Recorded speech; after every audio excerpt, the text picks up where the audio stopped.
kita belajar membaca Al-Quran.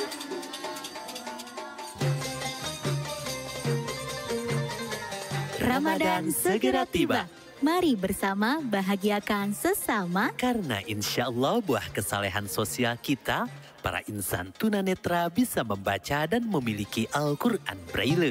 Dengan Rp60.000 kita bisa berwakaf 1 juz dari 30 juz Al-Quran Braille. Mari kita kunjungi kantor layanan wakaf Al-Quran Braille Ummi Maktum Voice, Jalan Pasir Salam nomor 31A Bandung. Atau silakan manfaatkan layanan jemput wakaf Al-Quran Braille dengan menghubungi 0811 911 0800. Rekening wakaf Al-Quran Braille BCA 810 0877 881 atas nama LSM Ummi Maktum Voice. Ramadan istimewa. Mari bersama bahagiakan sesama.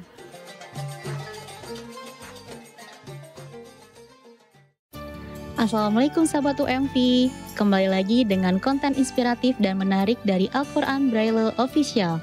Dengan subscribe, like, komen, dan share konten inspiratif dari Al-Quran Braille Official, sahabat telah ikut berkontribusi dalam program pemberantasan buta huruf Al-Quran Braille. Mari kita simak video berikut ini.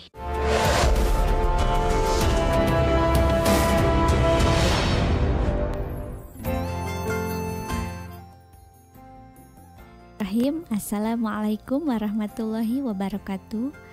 Alhamdulillahilladzi arsala rasulahu bil huda wa dinil haqq liyudhhirahu ala dini kullihi wa kafa billahi syahida. Asyhadu an la ilaha illallah wahdahu la syarikalah wa asyhadu anna Muhammadan abduhu wa rasuluhu alladzi la nabiyya ba'dah amma ba'. Allahumma sholli ala Muhammad wa ala alihi wa sahbihi ajmain. Sahabat UMV, selamat datang di channel Al-Quran Braille Official. Seperti biasa, saya Wiwin Widaningsih dan Teh Ayani bisa menjumpai sahabat UMV dalam program Ummi Maktum Voice, yaitu di channel Al-Quran Braille Official, yaitu podcast Membuka Mata Hati. Syukur Alhamdulillah nih, senang sekali kami bisa menjumpai sahabat UMV semuanya dalam podcast kali ini. Sebelum kita membahas hal-hal yang akan kita share di hari ini, kita akan sapa terlebih dahulu ada Teh Ayani. Assalamualaikum Teh. Waalaikumsalam Teh Wiwin. Alhamdulillah. Mencerang ya suaranya. Mencerang Teh. Nah, sudah mulai mencerang lagi suaranya. Gimana Teh, sehat? Alhamdulillah, sedang tahap penyembuhan. Ya. Semoga segera pulih ya Teh. Syafakallah atau syafakillah. Amin. Dan bagi sahabat UMV juga yang saat ini sedang kurang sehat, semoga Allah segera menyembuhkan dengan sembuh yang tanpa meninggalkan bekas gitu ya Teh. Amin. Oke Teh, sekarang kita akan membahas apa nih Teh? Hari ini kita akan membahas seputar tentang anak Teh. Anak. Nah, tapi masih ada kaitannya dengan penglihatan atau mata. Jadi, konteks yang akan kita bahas hari ini adalah deteksi dini kelainan mata pada anak. Gitu. Karena meskipun kita nih ya belum nikah gitu ya, otomatis kita kan juga belum punya anak ya. Iya, belum. Ya meskipun saya punya anak kucing kan di rumah ya, tapi beda lagi konteksnya gitu ya. Nah, beda, iya. Kita kenapa mengambil topik seperti ini? Karena beberapa kasus yang kita lihat ini di Indonesia gitu ya, banyak sekali orang tua bahkan tidak tahu bagaimana caranya mendeteksi kelainan atau ketidaktahuan mereka tentang penglihatan anaknya gitu. Karena mungkin yang tadinya dikira anaknya itu sepertinya tuh normal-normal saja, ternyata memiliki gangguan penglihatan gitu kan. Dan ini baru diketahui ketika anak sudah meranjak usia prasekolah biasanya, atau mungkin usia remaja gitu ya, usia anak usia dini. Namun dari kecil itu mereka tidak terlalu tahu nih bagaimana sih anak saya bisa kena kelainan pada mata gitu kan. Nah, ini memang menjadi PR bagi kita semua gitu ya, khususnya untuk orang tua, bahwa yang namanya penglihatan itu memang harus benar-benar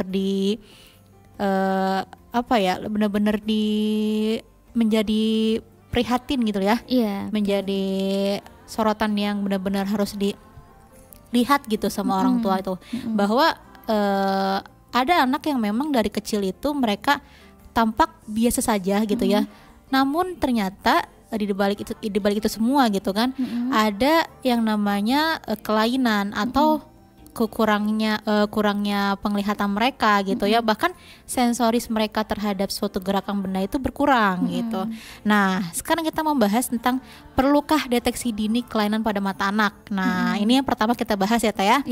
Ini sementara kita tahu bahwa mata merupakan salah satu organ terpenting dari tubuh manusia yang menjadi organ paling vital gitu ya kalau untuk orang-orang, karena orang-orang pasti akan yang namanya itu bertumpu pada mata gitu ya.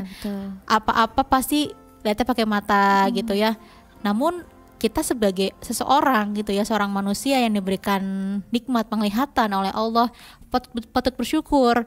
Karena kenapa? Di luar sana banyak sekali orang-orang yang ingin sekali menikmati penglihatan yang kita miliki saat ini. Bahkan anak-anak kecil, anak-anak usia dini, bahkan ada dari bayi ya Teh ya, itu sudah mengalami namanya kelainan pada mata gitu. Nah, ini saya ambil dari web kita di Umi Maktoum Voice, yaitu di umv.or.id. Ini sudah dirilis tadi siang, boleh dibaca buat teman-teman. Dan di dalamnya ini diambil data dari Badan Kesehatan Dunia atau WHO yang menyebutkan bahwa terdapat sekitar 500.000 anak menjadi buta setiap tahunnya. Data ini disebutkan dalam Vision 2020 Action Plan 2006 sampai 2010. Tuh betapa banyaknya gitu ya. Setiap tahunnya tuh hampir 500.000 anak menjadi buta setiap harinya. Itu mungkin ada beberapa faktor ya Teh ya, bukan karena hanya faktor keturunan saja, tapi juga seperti faktor yang namanya radiasi gitu ya. Apalagi di zaman canggih seperti ini, anak-anak itu seringkali diberikan gawai atau gadget oleh orang tuanya untuk anak itu agar anteng gitu ya, agar anteng atau agar tidak nangis gitu. Diem ya Teh. Diem. Nah, justru hal-hal seperti ini tuh tindakan-tindakan yang dianggap ceroboh Teh. Kenapa ceroboh? Nah itu karena yang namanya kita tahu bahwa gawai atau gadget ini memiliki namanya sinar biru atau sinar biru ini bisa mengganggu yang namanya penglihatan. Apalagi anak kalau sudah stay di handphone gitu ya, itu nggak akan bisa lepas gitu ya. Bahkan yang sudah kecanduan pun itu akan sulit untuk lepas dari handphone sampai merengek, menangis gitu kan. Bahkan kebanyakan orang itu mengandalkan handphone itu sebagai pengalihan gitu ya, pengalihan untuk anak gitu. Nah, kenapa sih anak bisa mengalami kelainan pada matanya gitu kan? Umumnya penglihatan yang masih normal atau penglihatan anak-anak kecil nih, bayi khususnya, itu masih buram Teh hingga usia 6 bulan. Barulah setelah usia 6 bulan bayi belajar mengkoordinasikan kedua matanya untuk melihat, sehingga penglihatannya akan berkembang pesat.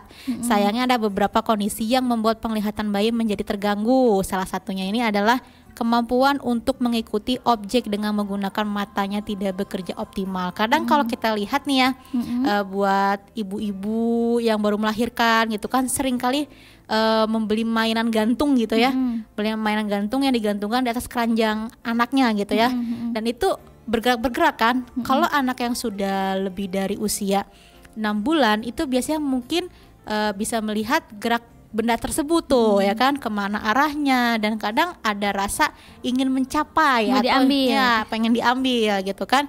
Tapi kalau yang anak-anak yang mengalami gangguan pada matanya itu akan sulit Teh, sulit untuk mengikuti objek gitu kan. Nah yang kedua, mata bergerak cepat dari satu sisi ke sisi lainnya atau bergerak dari atas ke bawah, dan ini memang kalau kita temukan gitu ya masyarakat ini cukup banyak. Karena kenapa? Kadang kita nggak ngeh nih, kok anak saya matanya agak sedikit, mohon maaf ya, agak juling atau gimana. Mungkin itu karena ada pergerakan-pergerakan mata yang dari salah satunya itu dari arah kiri ke kanan itu lebih cepat, atau dari atas ke bawah itu lebih cepat gitu ya. Yang ketiga, adanya kemerahan di salah satu atau kedua bola matanya dan tidak bisa hilang. Nah ini kalau misalnya sudah ada kemerahan gitu ya di bola mata anak-anak bunda gitu, boleh segera diperiksakan ke dokter mata gitu ya. Karena kenapa? Bisi gitu ya, bisi itu bahasa Sunda ya Teh ya. takutnya dikhawatirkan ada masalah yang serius gitu kan di penglihatan anak-anak bunda. Nah, yang keempat ini terdapat warna putih keabu-abuan atau kuning pada pupil mata. Memang kalau kita sering lihat itu banyak sekali anak-anak yang kalau misalnya kekurangan vitamin D atau apa gitu ya Teh ya, itu kadang ada yang namanya penyakit kuning gitu ya, karena hal-hal yang bisa menyebabkan mereka itu bisa terkena mata kuning gitu ya kan. Kadang ada orang yang bilang jemur katanya gitu kan pagi-pagi gitu kan, sekitar 15 menit gitu kan biar penyakit kuningnya hilang. Tapi kalau sudah seperti ini udah hal yang serius gitu menurut saya itu. Karena kenapa? Kalau sudah berhubungan dengan seperti ini itu tidak bisa ditanggapi dengan saran-saran yang biasa saja Teh. Karena kalau sudah seperti ini ya mau gak mau orang tua harus yang namanya itu berkonsultasi dengan dokter mata. Takutnya di balik itu semua ada kelainan-kelainan yang tidak diketahui oleh orang tua gitu kan. Nah, yang kelima ini sering memiringkan atau menggelengkan kepalanya. Nah, kedua bola mata juga bergerak tidak sejajar atau juling yang tadi saya sudah jelaskan, dan kesulitan dalam menggerakkan salah satu atau kedua bola matanya ke arah atau ke berbagai arah. Jadi fokus sudah ke satu-satu gitu kan, dan itu sulit untuk memfokuskan pandangan ke yang lain. Objek lain gitu. Kelopak matanya tidak bisa terbuka atau hanya terbuka setengah dan menutupi pandangannya. Mata sering berair dan sensitif terhadap cahaya gitu. Nah, seluruh tanda-tanda ini kelainan mata yang terdapat adalah gangguan refraktif atau mata yang bisa kita sebut dengan mata minus atau plus gitu ya Teh ya. Karena mungkin kalau untuk bayi itu agak sedikit sulit gitu ya untuk diketahui apakah bayi itu mengalami minus atau plus gitu kan. Karena kita lihat bahwa yang namanya bayi itu tidak akan bisa mengutarakan lebih dulu gitu kan apa yang namanya gangguan yang ingin dia sampaikan gitu kan. Kalau untuk anak-anak kecil mungkin ya prasekolah atau mungkin remaja itu bisa kita tanya ini kelihatan nggak gitu kan, kebaca nggak. Kalau bayi kan sulit ya Teh ya. Bahkan ada beberapa orang itu anak saya baik-baik saja, ternyata enggak seperti itu gitu. Oke, berarti itu ya Teh tadi ciri-cirinya gejala gangguan pada mata. Betul. Anak kecil ya Teh, bayi itu siapa tahu nanti kita punya bayi ya, jadi kita bisa hati-hati ya Teh dari sekarang gitu. Betul kan? Teh, bisa waspada gitu. Dan untuk sahabat UMV juga yang baru jadi ibu ya Teh, karena ada Teh beberapa teman saya yang saat ini baru menjadi ibu, jadi baru punya anak pertama gitu Teh. Ada beberapa teman yang punya anak gitu, dan mereka tuh alhamdulillah subscribe di channel kita, jadi pas mereka ngeklik video kita jadi tahu ini ciri-cirinya seperti apa ya Teh. Iya begitu, dan beruntung kita bersyukur sekali ya buat teman-teman yang bisa melihat, yang sampai saat ini diberikan nikmat penglihatan, yang sudah melahirkan gitu ya, yang sudah memiliki putra atau putri gitu, dapat melihat wajah putra-putrinya gitu Teh. Menikmati wajah putra-putri yang lucu gitu, melihat pertumbuhannya, melihat perkembangannya secara langsung. Bayangkan saja di luar sana banyak ibu-ibu yang sangat sekali merindukan yang namanya wajah dari putra-putrinya gitu ya Teh. Bahkan tak hanya itu, ada beberapa anak yang mungkin merindukan wajah dari kedua orang tuanya gitu kan. Dan mungkin ini juga menjadi mimpi bagi Teh Wiwin ya Teh ya. Salah satu mimpi bagi Teh Wiwin. Ya mungkin bagi kita sederhana gitu ya melihat wajah orang tua, tapi untuk teman-teman tunanetra itu menjadi impian yang betul-betul sangat besar. Kenapa? Karena betul-betul sangat dirindukan ya betul Teh. Karena kita enak gitu kan bisa melihat wajah orang tua kapanpun gitu kan. Mau itu pagi, siang, malam itu bisa. Tapi kalau untuk teman-teman tunanetra, bagaimana mereka bisa menikmati dan melihat wajah orang tua, sedangkan mereka sendiri tidak bisa melihat itu gitu kan. Jadi banyak bersyukur untuk kita semua, untuk penglihatan yang kita miliki, dan mari bersama-sama kita membantu teman-teman insan tunanetra, meskipun teman-teman tunanetra memiliki kekurangan dalam penglihatannya gitu ya. Tapi di zaman sekarang sudah ada namanya Al-Quran Braille ya Teh ya, untuk teman-teman tunanetra baca di rumah. Dan alhamdulillah insya Allah kita akan mendistribusikan kembali ya Teh ya Al-Quran Braille, 100 set Al-Quran Braille ke seluruh Indonesia. Ada di mana aja nih Teh? Ada mana aja Teh? Ada di Bangka Belitung, jauh ada ya? di Kendari, ada di NTB, ada juga di Jakarta Teh. Jadi itu yang teman-teman yang mengajukan Al-Quran Braille itu ada koordinatornya atau ada ada ketua koordinatornya gitu. Belum lagi yang individu, ada yang Jawa Tengah, Jawa Timur, Bandung, Cimahi, seperti itu Teh. Bahkan ada yang dari Aceh juga nih Teh. Gitu. Masya Allah. Semoga dengan kita bersinergi gitu ya Teh ya, dalam program pemberantasan buta huruf Al-Quran Braille ini menjadi amal ibadah untuk kita semua ya Teh ya. Amal ibadah jariah yang bukan hanya bermanfaat di dunia tapi juga di akhirat.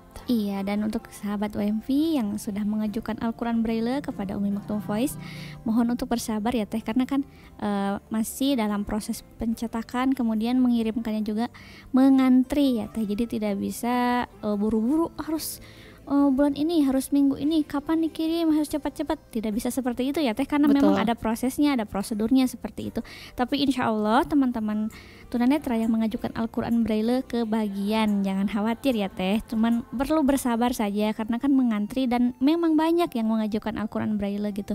Nah seperti itu tuh mungkin ya Teh informasinya, karena banyak yang bertanya-tanya Teh setelah mengajukan, kok saya belum dikirim Al-Qurannya, kapan dikirimnya, bisa nggak kalau cepet gini-gini ya. Ya itulah informasi yang bisa disampaikan ya Teh, mohon untuk bersabar gitu.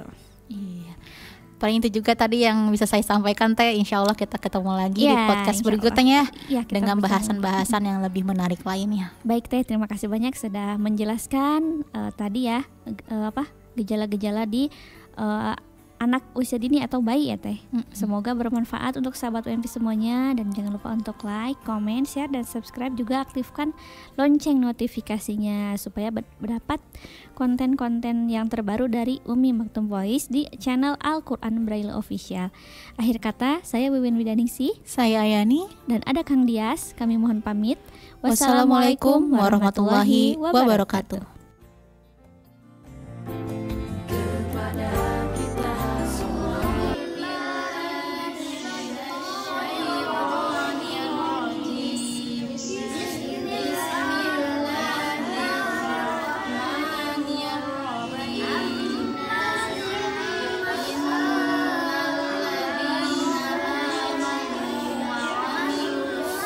Yuk kita belajar membaca Al-Quran.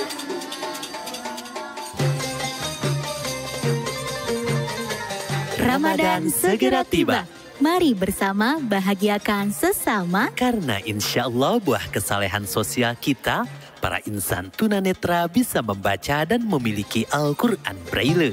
Dengan Rp60.000 kita bisa berwakaf 1 juz dari 30 juz Al-Quran Braille. Mari kita kunjungi kantor layanan wakaf Al-Quran Braille Ummi Maktum Voice, Jalan Pasir Salam nomor 31A Bandung. Atau silakan manfaatkan layanan jemput wakaf Al-Quran Braille dengan menghubungi 0811 911 0800. Rekening wakaf Al-Quran Braille BCA 810 0877 881 atas nama LSM Ummi Maktum Voice. Ramadan istimewa. Mari bersama bahagiakan sesama.